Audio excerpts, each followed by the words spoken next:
M for Modi and M for Modi, और धन्य हो गई वो हीराबा माँ की गोदी जिससे पैदा हुआ नरेंद्र भाई मोदी। और जो स्वभाव से है बड़ा ही विनोदी, इसीलिए उससे हंस हंस के गले लगते हैं चाहे दोस्त हो या विरोधी।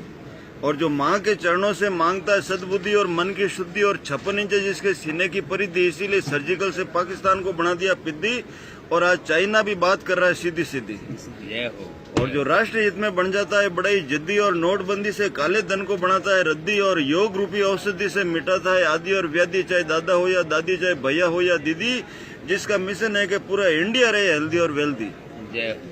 और हर घर में आवे रिद्धि सिद्धि, नौ निधि, सुख समृद्धि, और व्यापार में होती रहे वृद्धि, और भारत की बढ़ती रहे प्रसिद्धि, और सुहागन के हाथों पर रचती रहे मेहंदी, और अमर रहे माथे की बिंदी। और बड़ी मुश्किल से मिली थी भारत को आजादी, जिसके लिए शहीद हुए थे आजाद, बोस और गांधी। फिर भी डर डर के जी रही थी सरहद के गांवों की आबादी, और राजकोष की हो रही थी बर्बादी, और भ्रष्टाचार की चल रही थी आंधी। और 14 देश में पनप रही थी गुंडागर्दी, और बड़े बड़े सूदखोर ब्याज वसूलते थे चक्रवर्ती, और बिना डकार लिए हजम कर रहे थे गरीबों के सोना और चांदी।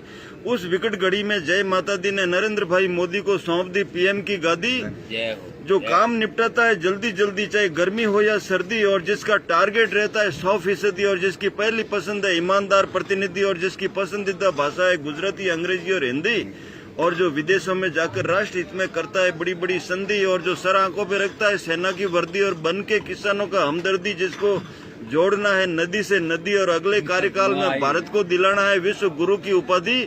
फिर देखो राम राज्य की सुगंध से महकेगी 21वीं सदी, और धन्य हो गई वो हीराबा माँ की गोदी जिससे पैदा हुआ नरेंद्र भाई मोदी।